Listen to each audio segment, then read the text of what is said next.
It was just before dawn when the first whispers began. A hushed tension floated through the palace corridors, the kind that turns whispers into a storm before the world even knows a storm is coming. Outside, the sky was still a deep indigo, but inside, history was being rewritten. King Charles had signed an emergency order, a move so unexpected, so abrupt, that it sent shockwaves through the highest echelons of the monarchy. And at the center of it all stood Meghan Markle, once a beloved figure of the modern royal narrative, now caught in a political earthquake she never saw coming. Before we continue, please hit the like button, subscribe to the channel, and turn on the notification bell for updates.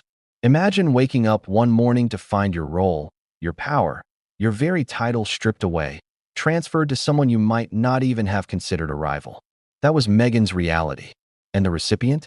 Zara Tindall, the accomplished equestrian, long admired but rarely in the headlines, suddenly elevated into a sphere of influence she had never occupied before. The question on everyone's mind: why now? Why this sudden, dawn-breaking maneuver that defies decades of royal protocol? The royal family, to the casual observer, is a world of pomp, tradition, and ceremony. But beneath the glittering tiaras and polished carriages lies a network of unspoken rules, alliances, and rivalries that can shift the fate of individuals in moments. Meghan had entered this world with charm, charisma, and a promise of modernity. Yet even the most charismatic of outsiders can become a threat to a system built on centuries of hierarchy. And apparently, King Charles deemed the threat serious enough to act in secrecy, under the cover of early morning stillness, before anyone could question the move. At this point, you might be asking, what exactly does it mean to transfer powers from one royal figure to another?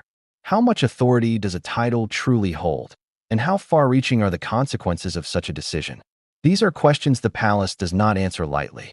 The powers Meghan held, ceremonial privileges, influence in charitable endeavors, access to critical royal networks, were more than symbolic.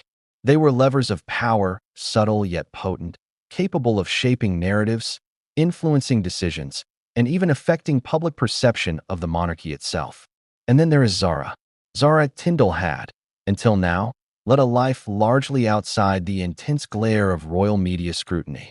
Known for her equestrian achievements and her grounded public persona, she was not someone anyone would have predicted as the recipient of such a seismic shift in power.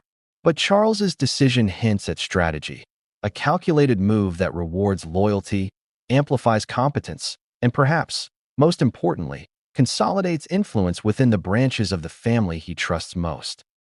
The palace is nothing if not a chessboard, and each move carries consequences that ripple far beyond the gilded walls. To understand why this matters, we need to look at Meghan's journey. She entered the royal family as a global celebrity, bringing with her not only the eyes of the world but also the weight of expectations, prejudices, and skepticism. Every gesture, every word, every public appearance was dissected. Her marriage to Prince Harry was not just a union between two people. It became a symbol, a statement, a test case for how modernity could coexist with tradition. And for a time, it seemed to work. Meghan was admired for her style, her charitable work, and her apparent confidence in navigating the labyrinth of royal protocol. But admiration, in the royal context, is fragile. The same qualities that make a royal figure shine on the public stage can simultaneously unsettle those who operate behind the scenes, who measure influence not by optics, but by adherence to an intricate system of hierarchy and precedent. Meghan's influence, once celebrated, eventually came to be seen as a destabilizing force. There were whispers of tension, quiet rumors of dissent. And while the public might focus on the glamour, the palace is always counting, always calculating, always positioning for the next move. So what could have prompted King Charles to act in such a decisive and unusual way?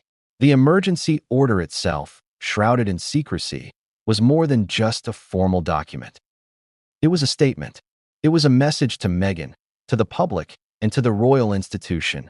Power is not permanent, and even a duchess is subject to the will of the monarch. The decision to transfer her powers to Zara Tindall is symbolic, practical, and strategic all at once. Symbolic, because it reasserts the king's authority. Practical, because Zara has proven herself competent, loyal, and ready to handle responsibilities that go far beyond ceremonial appearances. Strategic because it sends a signal to everyone within the royal circle: align with the crown or risk losing more than prestige. You risk losing influence entirely.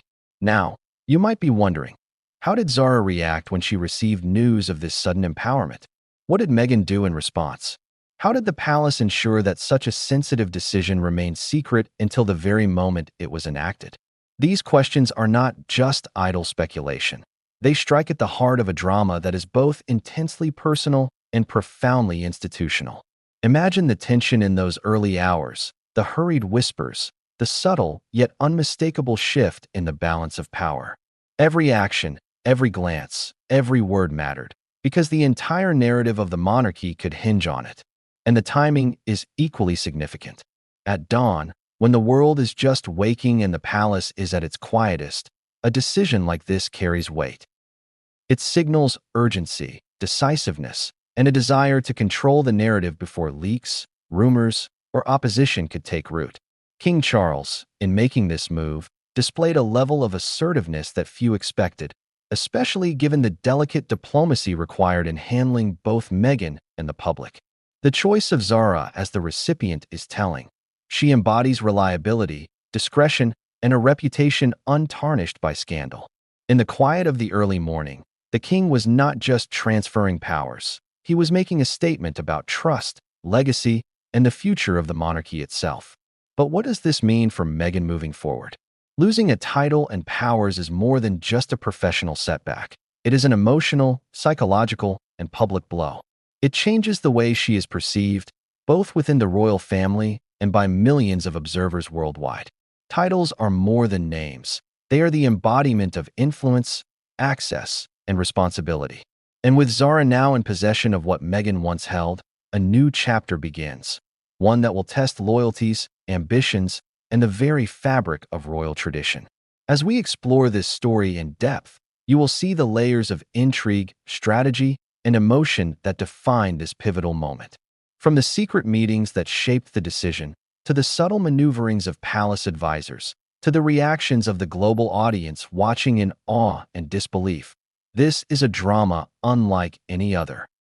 It is a story of ambition, power, loyalty, and betrayal, all unfolding against the backdrop of one of the world's most iconic institutions. And yet, even as this introduction sets the stage, the most shocking revelations are still to come. What exactly was written in the emergency order? Who influenced Charles's decision? And what will Meghan do in response to a loss that few outside the palace walls could have anticipated? By the end of this video, you will understand not just what happened, but why it matters. You will see the ripple effects of a single decision that reshaped the dynamics of the monarchy overnight. And you will witness the unfolding story of Meghan Markle, Zara Tindall, and King Charles, three figures caught in a web of power, expectation, and history, with consequences that extend far beyond the gilded halls of the palace. It was 4:32 a.m. when the world of royalty quietly flipped upside down. Outside, the streets of London were hushed, fog clinging to lampposts, and the city was still lost in sleep. Inside the palace, however, a storm was brewing, one that would ripple through the monarchy, the media, and the lives of those at its center. King Charles, long seen as a patient and methodical ruler, had made a move so abrupt, so bold, that it defied expectation and history itself. The emergency order was not just another bureaucratic document tucked away in the archives. It was a declaration of authority, an unambiguous assertion of control that instantly reshaped the power dynamics within the royal family. Meghan Markle, once secure in her role as a duchess with significant ceremonial and philanthropic influence, was suddenly stripped of powers she had relied upon for public impact and private sway. And Zara Tindall, the quiet achiever of the family, suddenly found herself entrusted with responsibilities she had never anticipated. Why did Charles act now? Some say it was a matter of loyalty. Others whisper of frustration, impatience, even fear that Meghan's influence, perceived or real, had grown too strong, too independent, too unpredictable. Whatever the motivation, the timing was precise. Dawn, a moment symbolizing transition, secrecy, and rebirth. It was as if Charles wanted the world to wake up to a new reality, one in which he reaffirmed his authority and reordered the family hierarchy in a single stroke. The palace itself became a theater of tension. Advisors and aides moved like shadows, carrying messages in hushed tones, aware that one misstep could ignite controversy. The order was circulated only to a select few, those loyal to the king, those trusted to execute his wishes without hesitation or question. Every detail mattered: signatures, seals, procedural formalities. A misstep could provide Meghan's supporters with a foothold, or worse, leak the maneuver to the media before it could take effect. Meghan, on the other hand, was blindsided. She had believed that her role, though always under scrutiny, was secure. She had invested months, perhaps years, in her initiatives, her public appearances, and her relationships within the palace. Losing her powers was not merely a symbolic gesture. It was a strike to her credibility, her influence, and her ability to shape the narrative surrounding her presence in the royal family. And then there was Zara. The transition of power was not merely about titles. Zara now assumed influence over charitable engagements, ceremonial roles, and even subtle aspects of internal decision-making. It was a leap into a sphere of responsibility that would test her ability to navigate royal protocol, public expectation, and media attention all at once. Unlike Meghan, whose every move was scrutinized through the lens of controversy, Zara had been largely insulated from the glare of international attention. Now, she faced the challenge of wielding authority in a world where every action, no matter how small, would be amplified. The mechanics of the emergency order were as fascinating as the implications. Legally, it fell within the monarch's rights, but traditionally, such decisions are preceded by weeks or months of consultation, debate, and compromise. Charles bypassed that process entirely, signaling a decisive, almost unilateral approach. Advisors, who might have expected input, found themselves executing instructions rather than deliberating them. The palace, accustomed to careful choreography, was suddenly operating under the weight of immediate action. And yet, secrecy was paramount. Leaks could have triggered international media storms, public backlash, or political complications. The monarchy's delicate balance, tradition versus modernization, public expectation versus private authority, was at stake. The king's choice to act swiftly, under the cover of pre-dawn stillness, ensured control over the narrative at the moment it mattered most. Imagine the tension in those palace corridors. Messages delivered by foot and whispered over secure lines. Eyes darting, careful not to betray even the faintest hint of knowledge. The weight of history pressing down on every decision, reminding everyone involved that in the world of royalty, one misstep can reverberate through generations. And in this tense environment, a single document, the emergency order, held the power to rewrite the lives of Meghan, Zara, and the monarchy itself. Meghan's allies were scrambling. Rumors circulated, tentative messages were sent, and speculation ran rampant. Could this be reversed? Was there a loophole, a legal argument, a backchannel that might restore what had been lost? The palace remained silent, impenetrable, leaving those outside, and even some within, the family guessing, theorizing, and waiting for the next move. Meanwhile, Zara's position was evolving by the hour. She received the order, digested its implications, and realized that she was now at the center of a story far larger than her previous accomplishments had ever suggested. Every decision she made from this point forward would be scrutinized, compared, and contrasted against Meghan's legacy. The pressure was immense, but so was the opportunity to define herself not as a successor or replacement, but as a capable leader in her own right. The symbolism of dawn cannot be overstated. As the first rays of sunlight crept across the city, the world was awakening to a reality that had shifted overnight. Monarchists, critics, supporters, and journalists alike would soon learn that the balance of power had been deliberately, decisively, and dramatically altered. And though the public would not yet see the full scope, the ripple effects were already in motion, extending far beyond palace walls and media cycles. This was more than a power transfer, it was a declaration. A statement about authority, loyalty, and the lengths to which a monarch might go to preserve control and assert influence. Every detail, from the hour of execution to the recipients of the order, conveyed intention, precision, and, above all, a willingness to act when others hesitated. And while Zara prepared to step into her new role, Meghan faced uncertainty, anger, and the challenge of redefining herself in a world that suddenly seemed less familiar. The stage was set for a clash not just of personalities, but of influence, perception, and legacy. The dawn of the emergency order had changed everything, and no one could predict how the next hours, days, or weeks would unfold. The story of Meghan Markle is one of ambition, charisma, and the uncanny ability to command attention. To understand why the emergency order at dawn sent shockwaves through the palace, we need to rewind and examine how Meghan rose from an outsider to one of the most influential and controversial figures in the modern monarchy. Because it wasn't just her title that made her a target. It was the perception of her influence, her power, and the way she challenged centuries-old traditions. From the moment Meghan entered the royal family, she was a disruptor. Every move she made was watched, every statement dissected, every gesture photographed and analyzed. She was not simply joining a family. She was stepping into an institution with rules that had been written over centuries, rules that valued tradition over individuality and hierarchy over innovation. Yet Meghan had charisma that could not be ignored. Her poise, intelligence, and public appeal made her instantly relatable to a global audience, especially younger generations who craved a modern monarchy. She was the personification of a new era, glamorous, outspoken, and unapologetically herself.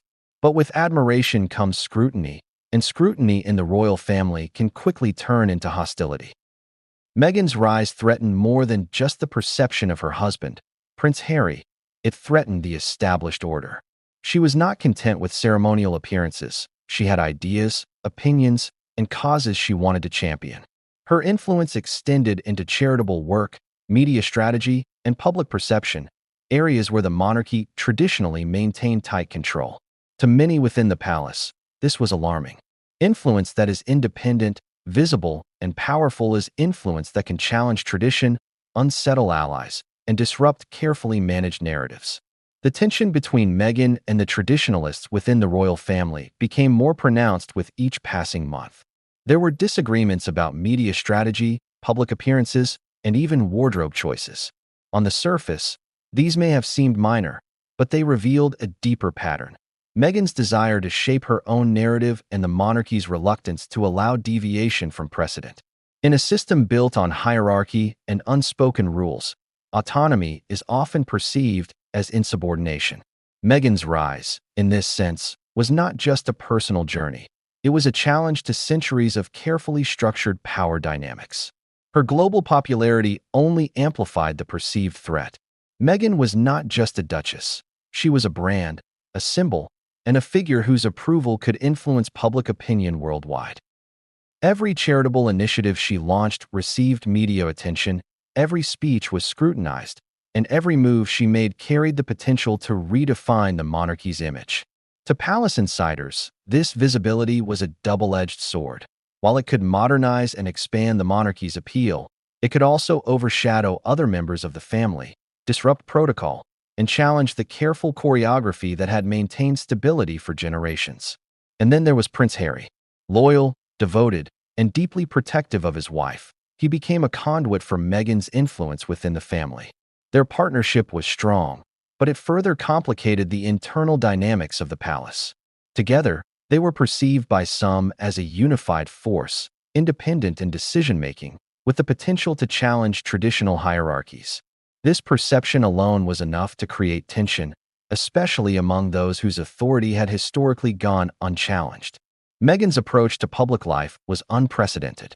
She was strategic, media-savvy, and acutely aware of her global influence. She cultivated relationships with journalists, leveraged social platforms, and engaged with causes that resonated with the public. In doing so, she became more than a royal figure. She became a cultural phenomenon. And where there is influence, there is fear. The fear that someone outside the traditional power structure could gain too much sway, even unintentionally, is a constant undercurrent in any hierarchical institution. It was this combination of charm, intelligence, ambition, and independence that made Meghan both admired and feared. To the public, She was a breath of fresh air, a figure representing modernity, compassion, and empowerment. To certain factions within the palace, however, she was a destabilizing force, a reminder that influence is never neutral and that unchecked ambition, even when cloaked in benevolence, can threaten the careful balance of power. By the time the emergency order was signed, Meghan had already weathered years of subtle resistance, passive-aggressive comments, and whispered warnings. She had navigated the labyrinth of palace life with skill, yet the perception of threat had been quietly growing behind the scenes. Advisors, family members, and even allies who once supported her began to view her influence with suspicion. The question was no longer whether she could thrive within the monarchy, but whether the monarchy could tolerate someone who wielded influence so boldly and on her own terms. It is crucial to understand that the royal family operates like a well-oiled machine, where every role is defined, every action anticipated, and every deviation noted. Meghan's rise disrupted that machine, not violently, but persistently. She reshaped expectations, challenged assumptions, and forced those in power to react. And react they did. The emergency order at dawn was the culmination of months of calculation, subtle maneuvering, and growing unease. It was a decisive act designed to restore equilibrium, to assert authority, and to ensure that influence remained aligned with the monarch's intentions. Yet Meghan was not merely a passive figure in this drama. Her ambition, her awareness, and her intelligence meant that she had anticipated resistance, opposition, and potential conflict. The question she had to grapple with was whether she could continue to operate within the system without losing what she valued most: her autonomy, her voice, and her public influence.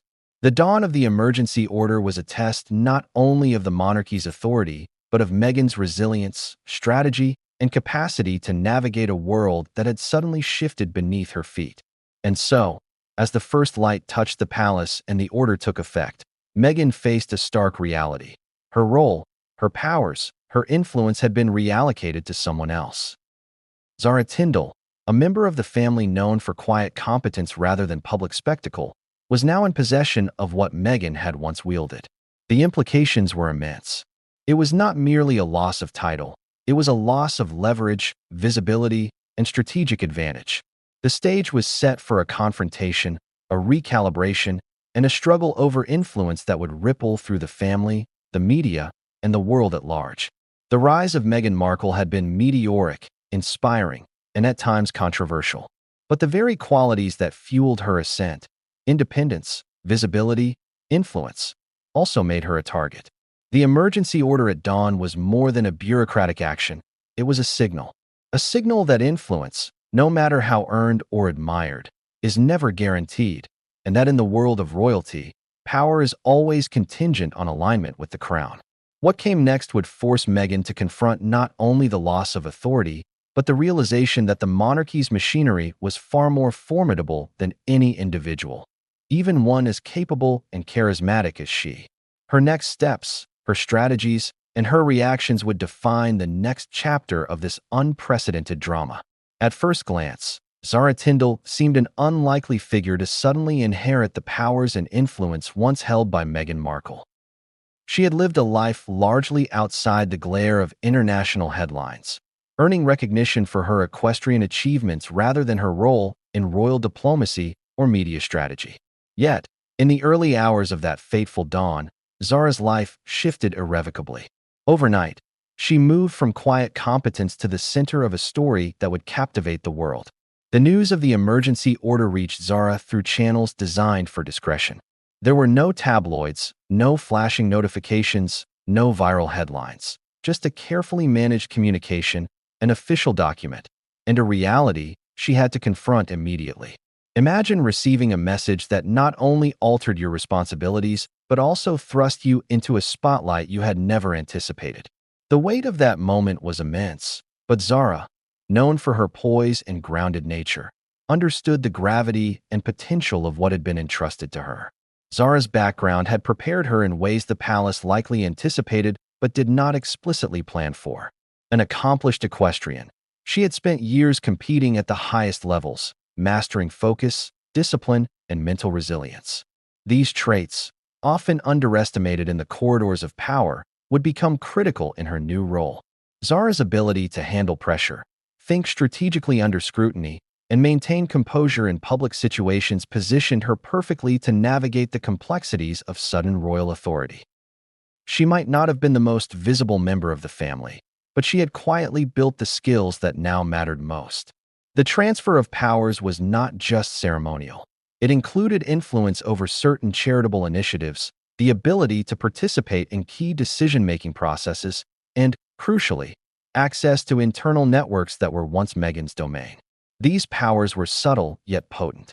They were levers of authority, capable of shaping perception, strategy, and even the internal dynamics of the royal family. For Zara, the challenge was twofold: mastering the responsibilities she had inherited and understanding the intricate web of relationships, loyalties, and rivalries that came with them.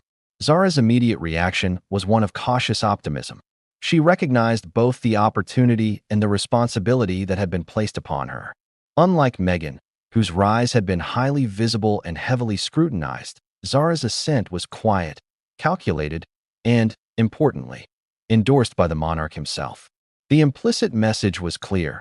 Charles trusted Zara to uphold the integrity of the monarchy, manage delicate relationships, and wield influence with discretion. This trust, while empowering, also carried immense pressure. Any misstep could have public consequences and potentially disrupt the fragile balance within the family. The palace, too, had its own calculations. Zara's profile made her a safe choice: competent, loyal, and largely uncontroversial. She had never courted scandal, nor had she ever been a lightning rod for media criticism. By contrast, Meghan's visibility, charisma, and independent-mindedness had, over time, become a point of tension within the family. Transferring powers to Zara was strategic. It minimized risk, reinforced loyalty, and signaled to the rest of the family that the monarchy valued competence and discretion over mere celebrity appeal. Even as Zara processed the enormity of her new role, she began considering her strategy. She would need to navigate public expectations, ceremonial duties, and internal family politics with a skill that combined subtlety and decisiveness. One wrong step, one public misstatement, could unravel the delicate trust she had been granted. Yet, there was also potential. By carefully leveraging her inherited powers, Zara could redefine her position in the family, not as a replacement for Meghan, but as a figure in her own right, capable of commanding respect, loyalty, and influence. The timing of Zara's empowerment was also significant. Receiving the order at dawn symbolized a new beginning, a clean slate, and a decisive shift in the balance of power. The monarchy had signaled, in no uncertain terms, that influence and authority were contingent on alignment with the crown's vision. Zara's response to this moment would set the tone for the next chapter of the monarchy, one where competence, discretion, and loyalty were rewarded, and where sudden shifts in power were both possible and expected. Yet, despite her readiness and capability, Zara could not ignore the weight of comparison. Meghan's shadow loomed large. The public, conditioned to focus on Meghan's every action, would inevitably measure Zara against her predecessor. Every appearance, every statement, every decision would be scrutinized not only on its own merit, but against the standard Meghan had set. The challenge was formidable: to step into a role with gravitas while avoiding the pitfalls of overexposure, controversy, or misstep. Even within the palace, reactions were mixed. Advisors who had long worked with Meghan now had to adjust to Zara's presence in spaces they had previously navigated with familiarity. Staff and officials needed to recalibrate protocols, understand new expectations, and manage the subtle power shifts that accompanied her newfound authority. The transition was seamless in execution, but fraught with complexity behind the scenes. Every gesture, every decision, and every conversation now carried additional weight. Public perception would become another critical arena. Zara's rise, though initially understated, would inevitably draw attention as journalists, commentators, and social media observers tried to decode the implications. The world would watch her conduct, her priorities, and her handling of the responsibilities once held by Meghan. How she managed this scrutiny would not only define her role, but also influence the monarchy's broader public image. The pressure to succeed, maintain composure, and navigate unseen rivalries was immense. Yet Zara had the advantage of preparation, perspective, and a foundation of discipline honed through years of equestrian competition and personal dedication. And then there was Meghan. Zara's empowerment implicitly created a tension that could not be ignored. The world would naturally compare the two women, and internal dynamics within the palace would inevitably shift. Alliances, loyalties, and rivalries, all part of the monarchy's hidden machinery, would be tested. How Zara responded, how Meghan reacted, and how King Charles managed the fallout would define the trajectory of this unprecedented transfer of power.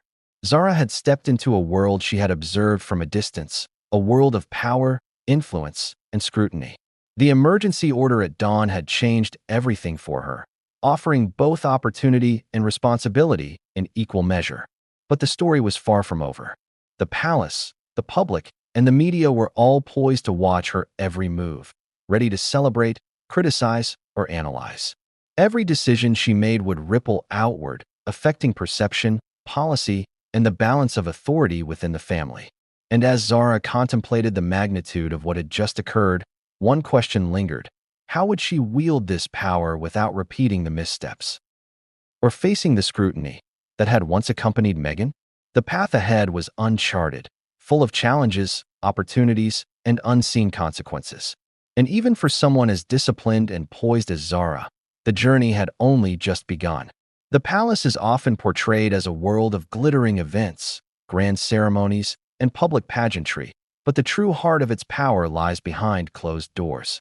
These private spaces, ornate meeting rooms, quiet hallways, and secure chambers, are where decisions are made, alliances are forged, and the delicate balance of the monarchy is maintained.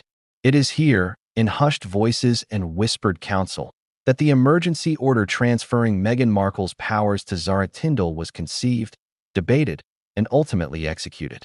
The story begins weeks before the order was signed. Charles, aware of the growing tension surrounding Meghan's influence, convened a series of confidential meetings with his closest advisors. These were not routine discussions. They were high-stakes deliberations about authority, public perception, and the future of the monarchy itself. Advisors, legal experts, and senior family members were present, though only a select few were privy to the full picture. Every word spoken carried weight, every gesture was interpreted, and every recommendation could tip the scales of power. One of the key topics of discussion was Meghan's growing autonomy. From managing charitable initiatives to shaping public narratives, her influence had expanded in ways that some within the palace perceived as threatening. While outwardly diplomatic, these meetings were tense, filled with unspoken concerns about precedent, loyalty, and public image. Some advisors argued for measured interventions, small gestures to recalibrate authority without drawing attention, while others urged decisive action to prevent further disruption. The decision to issue an emergency order at dawn was not spontaneous. It was the culmination of careful planning, legal consultation, and strategic foresight. The meetings revealed a split in opinion. Some feared that acting too abruptly could provoke public backlash or legal challenges. Others believed that swift action was essential to reassert control and send a clear message about where authority resided. Charles, after weighing the advice, chose decisiveness over hesitation, a move that would redefine relationships and reshape power dynamics within the family. The mechanics of these meetings were meticulously orchestrated. Every participant had a role, every document was vetted, and every contingency considered. Some advisors were tasked with ensuring the legal enforceability of the order, while others managed communication protocols to prevent leaks. The palace's security infrastructure was leveraged to maintain secrecy, from encrypted messages to confidential briefings delivered in person. There was a palpable tension, an awareness that the slightest misstep could ignite a scandal with global repercussions. Even within this controlled environment, human factors played a critical role. Subtle cues, eye contact, tone of voice, body language, conveyed agreement, dissent, or uncertainty. Advisors whispered recommendations in corners, weighing loyalty against strategy. Some privately feared that the order could provoke resentment or rebellion, while others were confident that the timing and secrecy would ensure compliance. Every meeting was a delicate dance, balancing power, perception, and personal ambition. Meanwhile, Zara Tindall's name surfaced repeatedly as the ideal candidate to inherit Meghan's powers. Her reputation for discretion, competence, and loyalty made her a safe choice. Advisors noted her history of responsibility and her ability to handle pressure, skills honed through years of equestrian competition and personal discipline. She was not flashy, she was not controversial, and she did not seek the spotlight, a stark contrast to Meghan's high-profile public persona. In the calculations of palace strategy, Zara represented stability, predictability, and alignment with the crown's long-term vision. One particularly tense meeting focused on the optics of the transfer. How would the public perceive Meghan losing authority? How could Zara step into the role without drawing undue scrutiny? How could the palace manage media narratives while maintaining the integrity of its decision? These questions, while seemingly mundane, carried enormous weight. Advisors debated every phrasing, every announcement, and even the timing of public communications. The dawn hour was chosen deliberately, not just for secrecy, but for symbolic effect. It suggested a new beginning, a fresh chapter in which authority was reasserted and loyalty rewarded. As the meetings progressed, a strategy emerged. Meghan's influence would be quietly recalibrated. Zara would be positioned to assume responsibilities seamlessly, and the order would be executed before any potential leaks could disrupt the plan.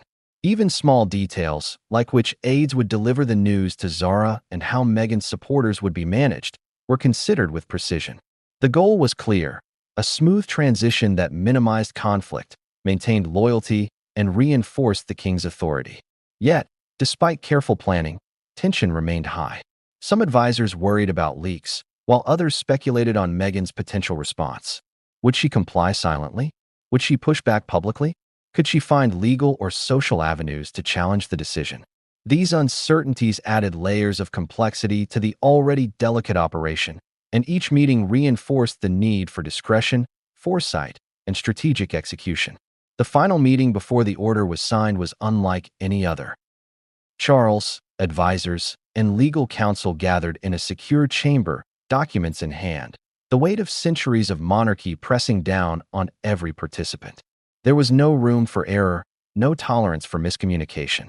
Every clause of the emergency order was reviewed, every potential consequence anticipated, every procedural detail confirmed. When Charles finally affixed his signature, the decision was not merely administrative. It was a declaration of authority, a symbolic gesture, and a strategic maneuver all at once. From that moment, the palace shifted into operational mode. Staff who had previously moved through corridors with casual familiarity now operated under heightened awareness. Advisors coordinated messaging, monitored internal communications, and ensured that Zara received her new responsibilities without delay. Meghan, meanwhile, remained unaware of the exact timing and scope of the order, a factor that would heighten the dramatic tension when the news reached her. These behind-the-scenes meetings reveal the complexity, strategy, and human dynamics that underpin seemingly simple royal decisions. Far from the public eye, the palace functions as a high-stakes theater of influence, loyalty, and discretion.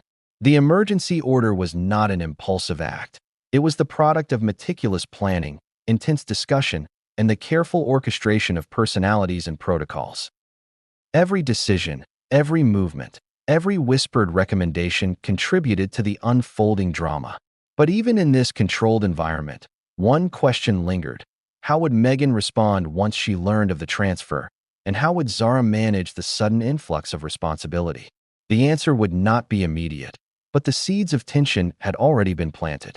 The careful choreography behind closed doors had set the stage, but the real drama was about to spill into the light of public scrutiny, testing loyalties, resilience, and the very structure of the monarchy. The morning sun had barely begun to touch the rooftops of London when news of the emergency order began to ripple beyond the palace walls. To the casual observer, it was a headline, a shocking revelation about a duchess stripped of her powers and a new figure, Zara Tindall, ascending into influence. But as with most things in the royal family, the public version of events was only the tip of the iceberg.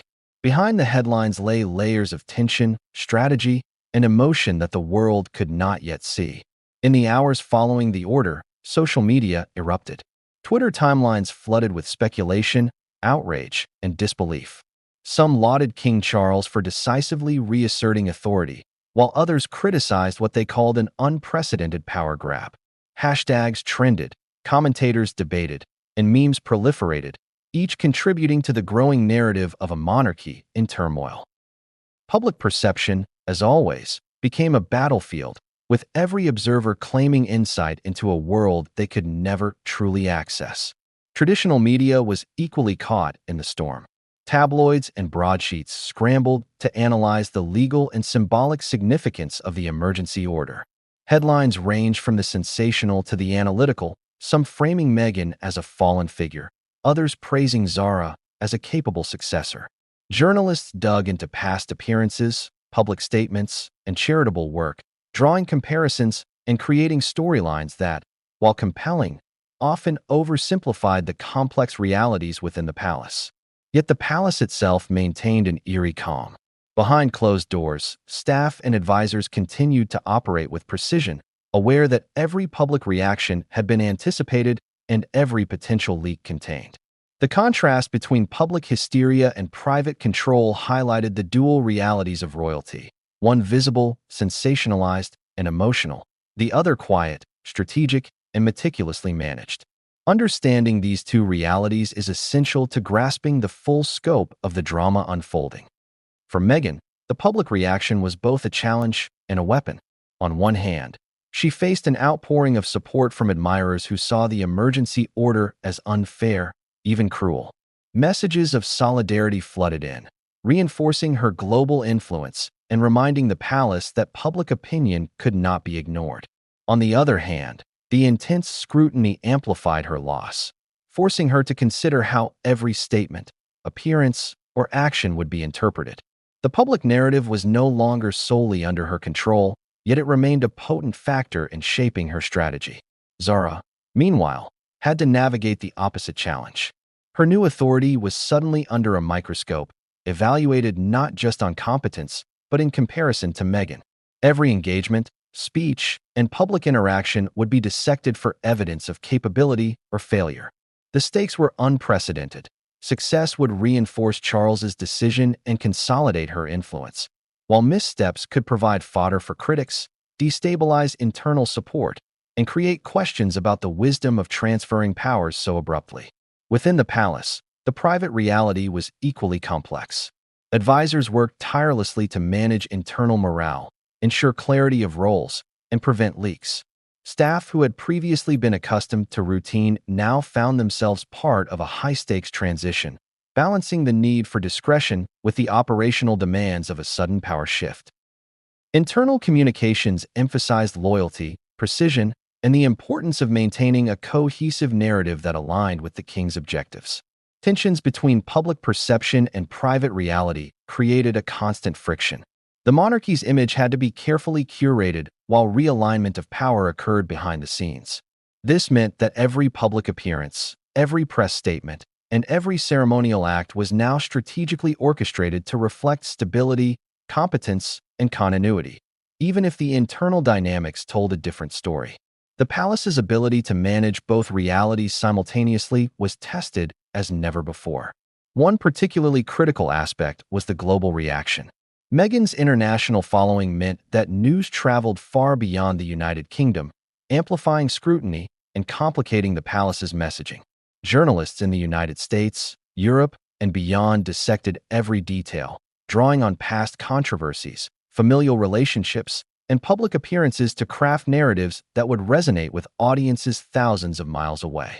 Zara's ascent, while less initially covered, began to attract international curiosity, creating a dual narrative of loss and opportunity, rivalry and loyalty, scandal and competence. The emotional stakes for all involved were high. Meghan had invested years in building influence, forging connections, and shaping her public persona. Losing her powers was not just a professional setback. It was a personal and symbolic blow, challenging her identity and place within the institution. Zara, conversely, was thrust into a new role that demanded composure, strategy, and foresight, testing her ability to wield influence effectively while managing internal and external pressures.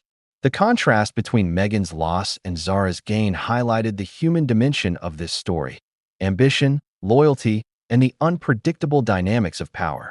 Public and private realities also clashed in subtle, psychological ways.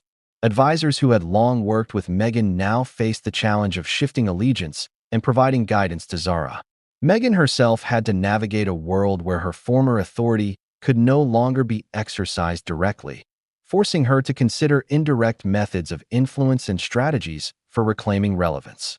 Meanwhile, Zara had to acclimate quickly, balancing inherited responsibilities with her existing commitments and personal identity. The tension between the visible and the hidden was a recurring theme. Social media outrage and journalistic speculation contrasted sharply with measured, confidential palace discussions. The monarchy's ability to maintain this duality, projecting stability while realigning power behind the scenes, was critical to preventing a broader crisis. Yet, as always in matters of influence and perception, even the most meticulously planned transitions carried risks. One miscommunication, one leak, or one unanticipated reaction could unravel months of careful orchestration. Ultimately, the public reaction and private reality were two sides of the same story, one shaped by perception, emotion, and narrative, the other by strategy, loyalty, and execution. Understanding the interplay between these dimensions is essential to comprehending the full scope of the emergency order's impact. The monarchy had acted decisively, but in doing so, it had opened a new chapter of scrutiny, comparison, and tension that would define the relationship between Meghan, Zara, and the crown in ways no one could yet predict. And as the world watched, speculated, and debated, the palace prepared for what came next, because public opinion was only one part of the story, and behind closed doors, unseen forces were already setting the stage for an even more dramatic turn. In the world of royalty, titles are far more than mere honorifics. They are symbols of authority, markers of influence, and instruments of both public and private power. To understand how Meghan Markle could suddenly lose her powers and title, we must examine the legal framework, historical precedent, and procedural intricacies that underpin the monarchy's authority. This is a world where centuries of tradition meet modern law, and where a single signature can redefine the hierarchy. The authority to confer and remove titles rests primarily with the reigning monarch. In Meghan's case, King Charles exercised powers that are often assumed but rarely invoked with such immediacy. Royal prerogative, a blend of historical precedent and legal authority, allows the sovereign to make unilateral decisions regarding titles, responsibilities, and the distribution of ceremonial duties. However, while legally permissible, such actions carry weighty implications, both politically and socially. The monarchy must balance tradition with public perception, ensuring that its authority is reinforced rather than questioned. Historically, stripping a title is exceedingly rare.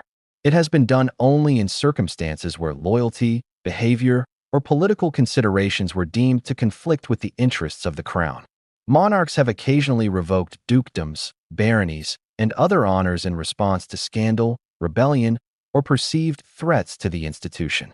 These historical precedents provide context, but Meghan's case is unusual in that it involves a transfer of functional powers to another family member, Zara Tindall, rather than a simple revocation. The subtlety of this mechanism underscores the strategic thinking behind the emergency order. The process begins with formal documentation. Legal advisors draft a royal order detailing the scope of authority being rescinded, the new recipient of those powers, and the procedural steps required to implement the change. Every clause is scrutinized for compliance with constitutional law, historical precedent, and potential public scrutiny. Once finalized, the monarch signs the document, activating its legal force. This signature is not ceremonial. It is the linchpin that transforms intention into enforceable authority. In Meghan's situation, the emergency order had additional layers of complexity. Her powers were not limited to ceremonial duties. They included influence over charitable initiatives, patronages, and internal networks within the royal institution. Each of these spheres is governed by both formal protocols and unwritten conventions. Stripping powers from one individual and transferring them to another required careful consideration of overlapping responsibilities, legal accountability, and public perception. Advisors had to anticipate challenges, ensure seamless operational continuity, and prepare for potential backlash. Legal advisors also considered the optics of timing and execution. Issuing the order at dawn was a calculated decision, minimizing exposure to media leaks and providing a window for Zara to assume responsibilities discreetly. The hour was symbolic and strategic. Dawn represents renewal, clarity, and decisive action. By acting early, the monarch ensured that the transition occurred before speculation or misinformation could gain traction. Every procedural detail, from signatures to notifications to internal record-keeping, was orchestrated to reinforce authority while maintaining discretion. Another critical aspect involves consultation with legal experts familiar with the nuances of royal law and constitutional precedent. These advisors review each action for compliance with both statutory and customary rules, ensuring that the monarch's prerogative is exercised effectively without violating established norms. In Meghan's case, extensive review ensured that the emergency order could withstand scrutiny while preserving the legitimacy of the transfer to Zara. Every clause was drafted with precision, accounting for potential challenges, media interpretation, and public reaction. Titles and powers within the monarchy are deeply intertwined. A dukedom, for example, is not simply a ceremonial designation. It carries expectations, responsibilities, and influence that extend into charitable work, internal advisory roles, and public engagement. Stripping a title involves recalibrating these responsibilities, reassigning duties, and ensuring that the operational functions continue without disruption. For Zara, assuming these powers meant stepping into an intricate network of obligations, relationships, and expectations, a challenge requiring both diplomacy and strategic foresight. The legal mechanism also reflects centuries of precedent regarding succession, loyalty, and the crown's authority. Monarchs have historically acted to preserve the integrity of the institution, occasionally taking dramatic steps to remove individuals whose presence was deemed destabilizing. While rare in modern times, these actions demonstrate that authority within the monarchy is contingent, not permanent. Influence, visibility, and public appeal may enhance a royal figure's position, but ultimate power rests with the sovereign. This legal framework provides both clarity and tension. For Meghan, it underscored the fragility of titles and influence within the monarchy. Her powers, however significant, were ultimately conditional, a reminder that in a hierarchical institution, authority is granted and can be revoked. For Zara, it represented opportunity coupled with responsibility. The legal mechanism legitimized her role, enabling her to assume authority with full recognition of the crown's endorsement. Yet legal authority alone does not capture the full complexity of the situation. The emotional, political, and public dimensions intersect with legal formalities, creating a multi-layered reality in which every action has ramifications. Meghan's loss of powers was simultaneously a legal procedure, a political maneuver, and a deeply personal blow. Zara's acquisition of those powers was both a formal transfer and a symbolic elevation within the monarchy. The interplay of law, tradition, and human dynamics shaped the unfolding drama in ways that formal documents alone cannot convey. Understanding the legal mechanism clarifies why the emergency order was possible, but it does not explain its consequences. Stripping a title or transferring powers changes relationships, shifts influence, and recalibrates the balance of authority. For the palace, it was a calculated risk. For Meghan, it was a profound challenge. For Zara, it was both a responsibility and an opportunity. The law provided the framework, but the real story was unfolding in human reactions, strategic calculations, and the ever-watchful eye of the public. And as the legal mechanism activated, the palace moved to implement the transfer seamlessly, ensuring that the transition occurred without operational disruption, internal conflict, or media interference.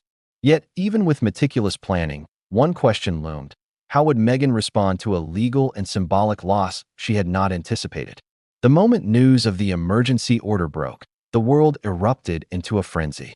Headlines flashed across digital screens, newspapers scrambled to publish breaking stories, and social media became a battleground of opinions, memes, and viral speculation.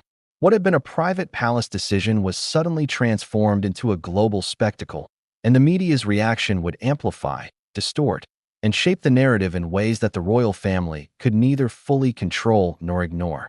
It began with the breaking headlines. This ends now. Meghan stripped of powers. Zara Tindall steps into royal spotlight. Duchess no more. A palace shakeup at dawn. Sensationalism drove the initial coverage, with reporters framing the story as a dramatic clash of personalities, ambition, and authority. News outlets around the world rushed to provide context, historical parallels, and expert analysis, often speculating on motives, consequences, and the future trajectory of both Meghan and Zara. The speed and intensity of coverage reflected not just the significance of the event, but the global fascination with the British monarchy. Social media, however, magnified the drama exponentially. Platforms like Twitter, Instagram, and TikTok exploded with reactions. Supporters of Meghan framed the event as an injustice, a betrayal by the monarchy against someone perceived as modern, progressive, and courageous. Critics highlighted Zara's ascendancy, emphasizing her loyalty, competence, and discretion. Influencers, commentators, and public figures weighed in, often amplifying divisive narratives for engagement. Hashtags trended, threads spiraled into debates, and memes distilled complex palace politics into shareable, viral content.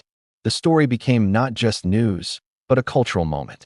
Media coverage was not limited to the UK. International outlets, particularly in the United States, Canada, and Australia, where Meghan has a substantial following, analyzed every detail. Reports dissected past interviews, charitable initiatives, and public appearances, drawing lines between Meghan's perceived influence and the rationale for the emergency order. Zara, initially a quieter figure, quickly became the subject of profiles highlighting her equestrian accomplishments, familial loyalty, and understated public persona. The global reach of the story elevated the stakes. The monarchy was now navigating not just national scrutiny, but a worldwide media storm with cultural, political, and emotional implications. Inside the palace, the media frenzy was a calculated concern. Advisors had anticipated coverage and prepared talking points, press statements, and contingency plans.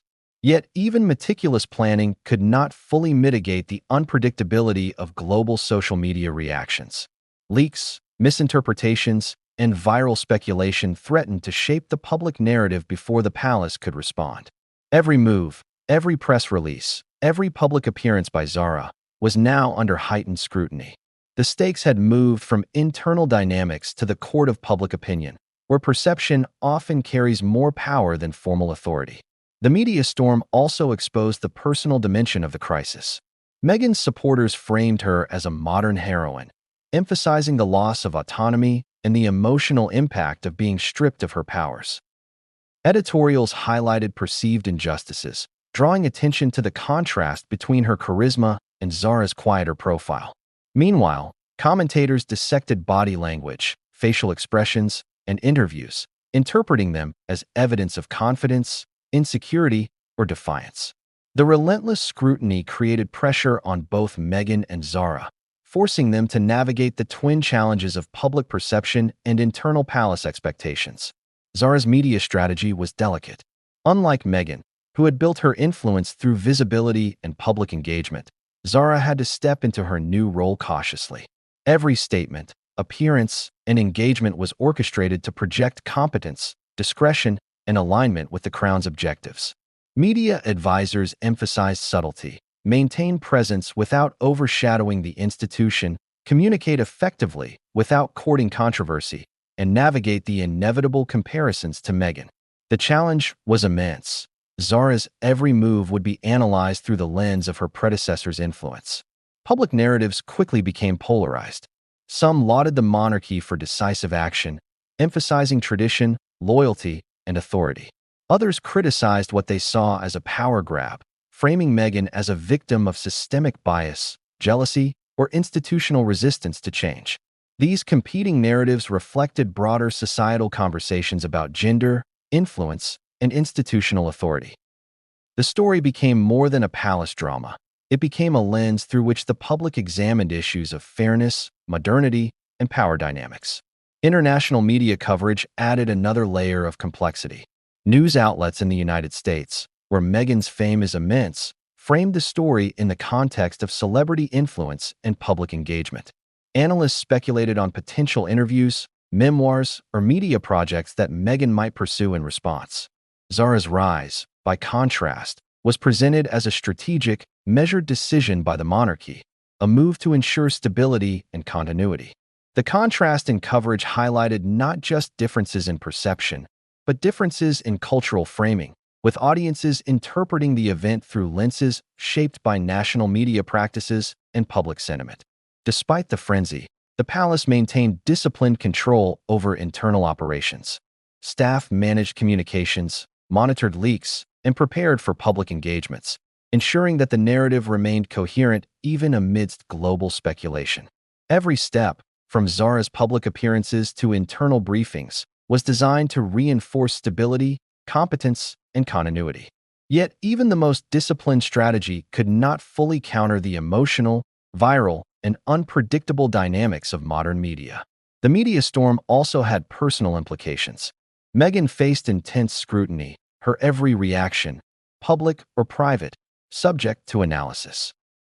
Zara, newly empowered, had to balance visibility with discretion, navigating expectations while asserting authority. For King Charles, the storm reinforced the tension between tradition, authority, and modern public engagement. The monarchy, centuries old, was being tested in the court of public opinion in ways no past monarch had experienced. The tension between tradition, authority, and modern public engagement. The monarchy, centuries old, was being tested in the court of public opinion in ways no past monarch had experienced. And as the media storm continued to swirl, the palace prepared for the next phase. Internal consolidation, strategic communication, and the delicate navigation of both public perception and private reality. The story was far from over. Every tweet, headline, and opinion piece became part of a complex web of influence, shaping the narrative even as the monarchy worked to maintain control behind the scenes. In the hours following the Dawn emergency order, Meghan Markle found herself at a crossroads. The world was abuzz with headlines, opinions, and speculation, but the true weight of the decision, the stripping of her powers and the transfer to Zara Tindall, was something only she could process privately. Unlike the public, who engaged in heated debates and viral commentary, Meghan had to navigate the immediate consequences, plan her next moves, and grapple with emotions few outside the palace could understand.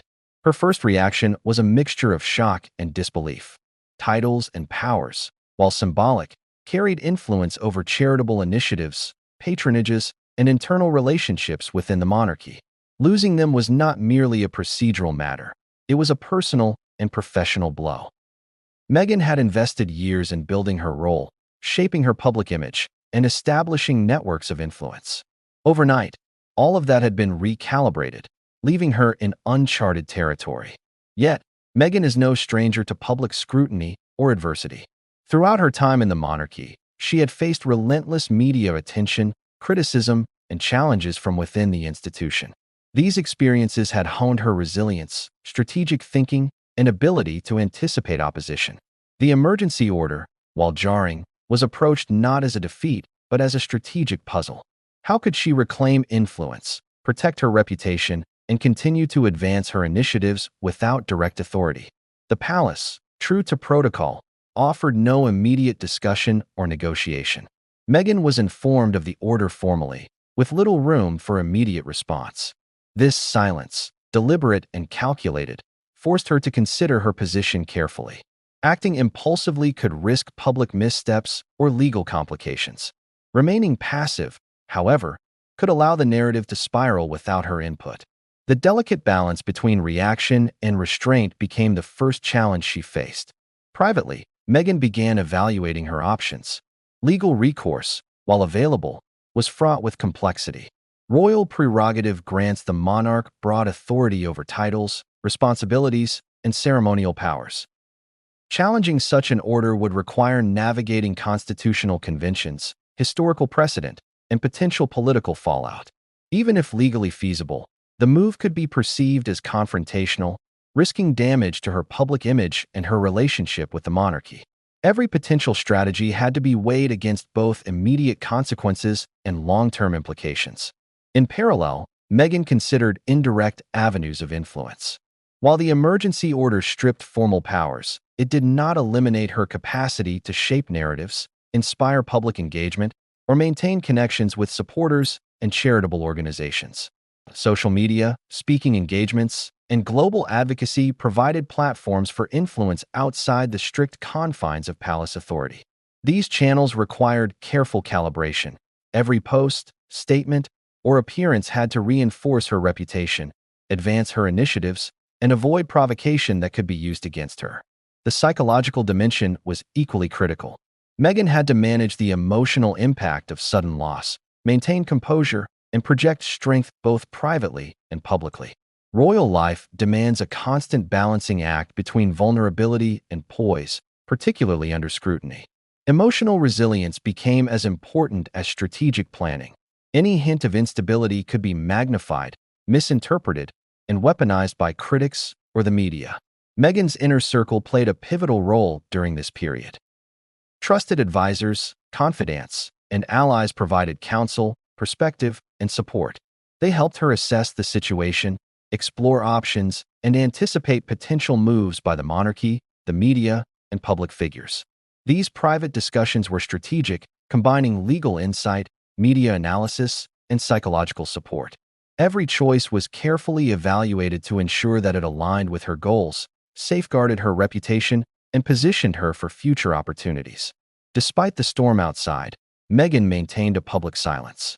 She understood the power of restraint. Reacting too quickly or emotionally could exacerbate the narrative spun by the media, while measured patience allowed her to observe, assess, and prepare.